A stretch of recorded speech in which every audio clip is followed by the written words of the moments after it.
നമസ്കാരം, ഞാൻ മൃണാൾ. വിയറ്റ്നാമീസ് എയർലൈൻസിലെ ഈ യാത്ര വിയറ്റ്നാമിലെ ഹോ ചി മിൻ സിറ്റിയിലേക്കാണ്. സാധാരണ എല്ലാ നാരോബോഡി എയർക്രാഫ്റ്റിലുള്ള പോലെ 2 സീറ്റ് ഇങ്ങനെയാണ്. ഈ പൈലറ്റുമാരെന്ന് ഇങ്ങനെ സംസാരിക്കുന്നത് മര്യാദ കേൾക്കുന്ന രീതിയിൽ സംസാരിച്ചൂടെ? 2 സീറ്റാണ് ബിസിനസ് ക്ലാസ്സിലുള്ളത്. ഒരു റോല് എക്കോണമിയിൽ 3. എവിടെയും TV സ്ക്രീൻസ് ഒന്നുമില്ല. ഹോൾ ടൗണിൽ നിന്ന് അങ്ങനെ വന്നു.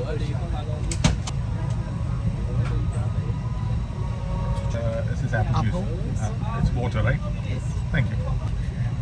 Xin kính chào quý khách, thay mặt cho hãng hàng không. ഇപ്പോൾ ലഞ്ചിൻ്റെ ഓർഡർ എടുത്തു. 11 സമയം. അപ്പം മെനു ഇല്ല. സാധാരണ ബിസിനസ് ക്ലാസ്സിൽ എല്ലാത്തിലും മെനു ഉണ്ടാവും. ഷോർട്ട് ഫ്ലൈറ്റ്സ് ആണെങ്കിൽ പോലും മെനു ഇല്ല. അതുപോലെ ചോയ്സസ് ലിമിറ്റഡ് ആണ്, ഭയങ്കര ലിമിറ്റഡ്. മേ ബി 1.5 മണിക്കൂർ ഫ്ലൈറ്റ് ആയതുകൊണ്ടായിരിക്കും. പക്ഷെ എന്നാലും 787 ഫ്ലൈ ചെയ്യുന്ന റൂട്ടാണ്. നിങ്ങൾ ആഴ്ചയിൽ ഒരു തവണ 787-900 ഫ്ലൈ ചെയ്യുന്നുണ്ട്. 787-900 എന്ന് പറഞ്ഞു കഴിഞ്ഞാൽ, അതായത് കൊച്ചിയിൽ നിന്ന് ലണ്ടനിലേക്കുള്ള എയർ ഇന്ത്യ ഫ്ലൈറ്റ് 787-800 ആണ്. അതിനേക്കാളും വലുതാണ് 787-900 ഫ്ലൈ ചെയ്യുന്ന റൂട്ടാണ്. Okay, 4-സ്റ്റാർ എയർലൈനാണ് Vietnam. 4-സ്റ്റാർ എന്ന് പറഞ്ഞാൽ എമിറേറ്റ്സ് 4-സ്റ്റാർ എയർലൈനാണ്, സിംല എയർലൈനാണ്. നോക്കാം. ഈ സീറ്റ്സിലൊരു പില്ലും ഉണ്ടാവും, അതുമില്ല. ഇതാണ് sea food lunch.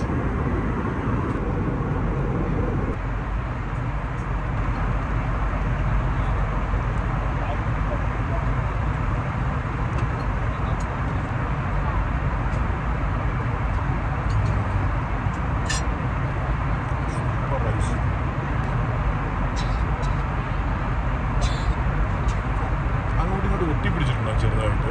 Sticky rice അല്ല, സാധാരണ റൈസ്.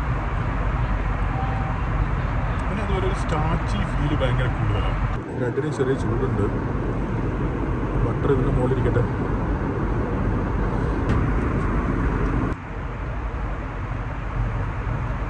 ഏറ്റവും നല്ല ഫ്രൂട്ട്സ് ഈ ഭാഗത്താണ് കിട്ടാൻ. ഇതൊരു ഫ്രഷാണ് കഴിക്കുന്നത്. ബ്രെഡും ബട്ടറും. ഭക്ഷണമൊക്കെ കഴിഞ്ഞു. എവിടെയൊക്കെ പോകുന്നത്? വിയറ്റ്നാമിലേക്ക് പോകുന്നത്. എനിക്ക് യുദ്ധം ചെയ്തിട്ട് എവിടെയെത്താൻ തോറ്റോടിയുണ്ട് എന്ന് കേട്ടത്.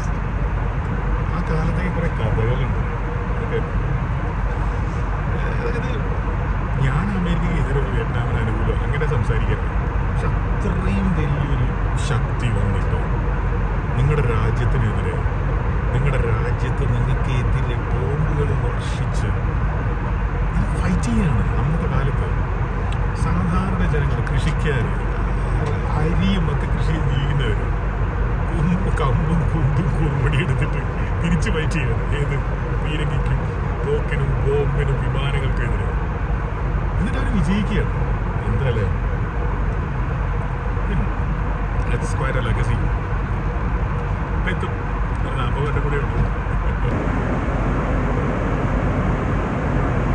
ഇന്ത്യ പോവാം. ഇപ്പം ഹോട്ടാവില്ല.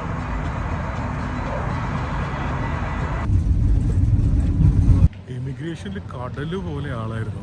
പക്ഷേ വിയറ്റ്നാം എയർലൈൻസിൻ്റെ ബിസിനസ് ക്ലാസ്സിലായതുകൊണ്ട് സെപ്പറേറ്റ് ലൈൻ. ആ ലൈനിൽ ഞങ്ങളാകെ 2 പേരും ഒരു കുട്ടി. ടോട്ടൽ ഒരു 3 മിനിറ്റ് എടുത്തിട്ടുണ്ടാവും. പരിപാടി സെറ്റാണ്. നമ്മൾ വരുന്നതിന് മുമ്പ്, ഇന്ത്യക്കാർ നമ്മൾ വരുന്നതിന് മുമ്പ് ഓൺലൈനിൽ വിസയ്ക്ക് അപ്ലൈ ചെയ്യണം. കുറച്ച് $US കൊടുത്ത് വിസയ്ക്ക് അപ്ലൈ ചെയ്ത് റെഡി ആക്കി കഴിഞ്ഞിട്ട് ഒരു പ്രിൻ്റ് ഔട്ട് പോലും വേണ്ട. ജസ്റ്റ് പാസ്പോർട്ട് കൊടുത്താൽ മതി, ബോർഡിംഗ് പാസ്. നീറ്റ്, ഒരു ടെൻഷനും ഇല്ലാത്ത ഇമിഗ്രേഷനാണ്. ഈ എയർപോർട്ടിനെ ഞെട്ടിച്ചുകൊണ്ടിരിക്കുകയാണ്. ആ 3 മിനിറ്റിൻ്റെ പരിപാടി കഴിഞ്ഞിട്ട്, എമിഗ്രേഷൻ കഴിഞ്ഞിട്ട് ഞാനൊന്ന് മൂത്രമൊഴിച്ചിട്ട് വന്നപ്പോഴേക്കും എൻ്റെ ഫസ്റ്റ് എൻ്റെ ബാഗ് ഇവിടെ ഇരിക്കുന്നു. അതും എടുത്ത് പുറത്ത് വെച്ചിട്ടുണ്ട്. ഇത് കൂടി വന്നാൽ എഗൈൻ ഒരു 3 മിനിറ്റ് എടുത്ത് വേണം. ഇമിഗ്രേഷനിൽ കാണുന്ന തിരക്ക് താഴെയില്ല, കണ്ടോ? അത്രയും പെട്ടെന്നാണ് ബാഗേജ് ഡെലിവറി. അതായത് ഞാൻ വിമാനത്തിൽ നിന്ന് എയർപോർട്ടിലേക്ക് കയറിയിട്ട് 6 മിനിറ്റ് കൊണ്ട് ഞാൻ പുറത്തിറങ്ങാൻ പോകും. ഒരു വിദേശ രാജ്യത്ത് ഡൊമസ്റ്റിക് ഫ്ലൈറ്റ് പോലുള്ള ഇൻ്റർനാഷണൽ ഫ്ലൈറ്റ്. ഹോ ചി മിൻ സിറ്റിയിലുള്ള ബിൽഡിങ്സിൻ്റെ ഹൈറ്റ് ഉണ്ടല്ലോ, ഭീകരമാണ്. ഇതിനേക്കാളും വലിയൊരു സാധനം ഞാൻ നേരത്തെ അവിടെ കണ്ടിരുന്നു. അതിൻ്റെ പേര് ടൈം സ്ക്വയർ എന്നാണ്. ടൈം സ്ക്വയർ ആക്ച്വലി ന്യൂയോർക്കിലുള്ള ബിൽഡിങ്ങാണ്. ഇവിടെയും നമ്മുടെ ഇന്നോവ, ക്രിസ്റ്റ, ഹോണ്ട, ടൊയോട്ട ഇതൊക്കെ തന്നെയാണ്. ഇന്ന് വിയറ്റ്നാമിൽ കാര്യമായിട്ടുള്ള എന്തോ ഹോളിഡേ ആണ്. അത് കുറേ പേര് എനിക്ക് എക്സ്പ്ലെയിൻ ചെയ്തു തന്നു. ഒരു പിടിയും കിട്ടിയില്ല. എല്ലാവരും ഹെൽമെറ്റ് ഇട്ടിട്ടുണ്ട്. ഇപ്പോൾ 3-4 പേര് കാണും, അത്രേ ഉള്ളൂ. വേറെ പ്രശ്നമൊന്നുമില്ല. ഇവിടെ ഭയങ്കര ആൾ കൂടിയിട്ടുണ്ട്. മൈച്ച എഴുതി വെച്ചിട്ടുണ്ട്. മൈച്ച പറഞ്ഞാൽ കാസർഗോഡുള്ളൊരു സ്ഥലമോ. Make your own character. നോക്കുമ്പോഴത്തേക്ക് ഫ്രൂട്ടിൻ്റെ പീടിയാ. ഓ, ഹ്യൂജ് ടെംപ്റ്റേഷൻ. പക്ഷേ എനിക്കൊരു സ്ഥലം വരെ പോകണം. ഹായ്, ഞാൻ ശ്രമിച്ചു നോക്കി. ഇവിടെയും റോളക്സ് കിട്ടാനില്ല, ഓഡ്മോസ് ബീച്ച് കിട്ടാനില്ല. ഡിസ്പ്ലേയിൽ 2 വണ്ടിയുണ്ട് റോൾസ് റോയ്സിൻ്റെ, അത് ബുക്ക്ഡാണ്. പിന്നെ വിയറ്റ്നാം എന്ന് പറയുന്ന രാജ്യമുണ്ടല്ലോ, ഇറ്റ്സ് റിച്ച്. എന്താ ബിൽഡിങ്സ്, എന്ത് കൈൻഡായിട്ടുള്ള പ്ലസൻ്റ് ആയിട്ടുള്ള മനുഷ്യന്മാർ. ഞാനിവിടെ വന്നിട്ട് 3 മണിക്കൂറേ ആയിട്ടുള്ളൂ. പക്ഷെ ഞാൻ കണ്ടിട്ടുള്ള ഏത് ഏഷ്യൻ സിറ്റീനേക്കാളും ബ്യൂട്ടിഫുള്ളാണ് ഹോച്ചിമിൻ സിറ്റി എന്നാണ് തോന്നുന്നത്.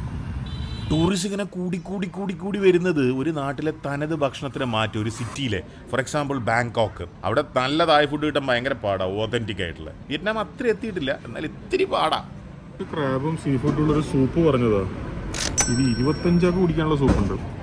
25 ഇല്ലെങ്കിൽ ഒരു 2 കുടിക്കാനുള്ള സൂപ്പെങ്കിലും ഉണ്ട്. അപ്പോൾ എന്ത് ചെയ്യും?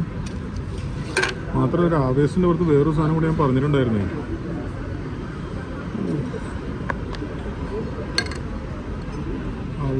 അല്ല എമ്മാതിരി നൂഡില.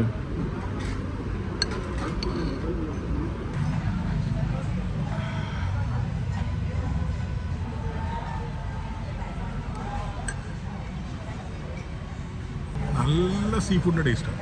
ഇപ്പോൾ തെളിയിക്കാൻ വേണ്ടിയിട്ടായിരിക്കും ഇതിനകത്ത് പ്രോൺസൊക്കെ നല്ല കൊണ്ടിട്ടുണ്ട്.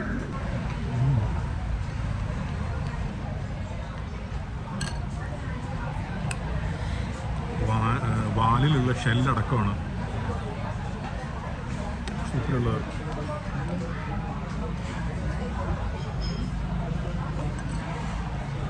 ഇത് കുടിച്ചു തീർക്കാൻ തന്നെ വാടക ആൾ വിളിക്കേണ്ടി വരും. ഞാനെങ്ങനെ അടുത്ത സാധനം കഴിക്കാം? അവനിപ്പോൾ ഓർക്കെ എന്താ ഒരു അന്തസ്സ്.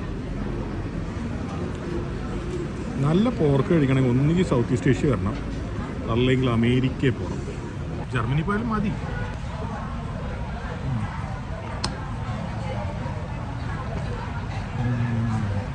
ഇതെന്തോ സാധനം കഴിച്ചു നോക്കാം. ഞാൻ ഈ വിയറ്റ്നാമീസിൽ ഓർഡർ ചെയ്തുകൊണ്ട് അവർക്ക് മനസ്സിലായിട്ടുണ്ടാവില്ല. ഇതിലൊന്ന് ഡിപ്പ് ചെയ്യാം കുറച്ച്.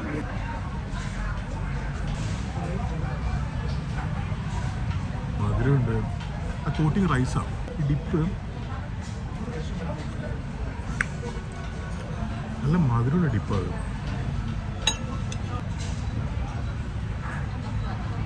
അതിനകത്തുള്ള മീറ്റ് ഭയങ്കര സറ്റിലാണ്. അതിന് ഒരുപാട് ഫ്ലേവേഴ്സ് കാര്യങ്ങളൊന്നുമില്ല. പക്ഷെ പുറത്ത് ആ റൈസ് കോട്ടിങ്ങാണ് അതിൻ്റെ ജീവൻ.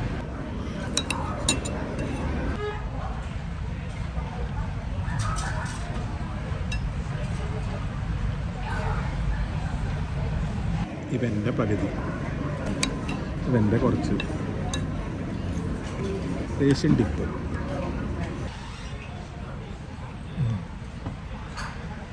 എന്തൊക്കെ സംഭവങ്ങൾ ലോകത്തല്ലേ. അതിങ്ങനെ എങ്ങാണ്ട് ഒരിടത്തിരുന്ന് നോക്കുന്ന മർത്യൻ കഥയെന്ത് കണ്ടു. നമ്മൾ പറയും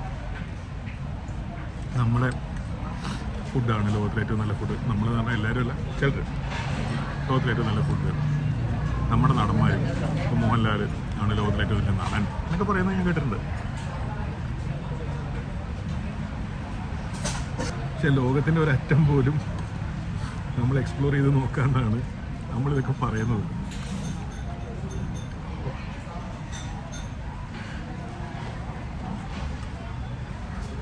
സുത്തി കിടന്ന പോർക്ക്.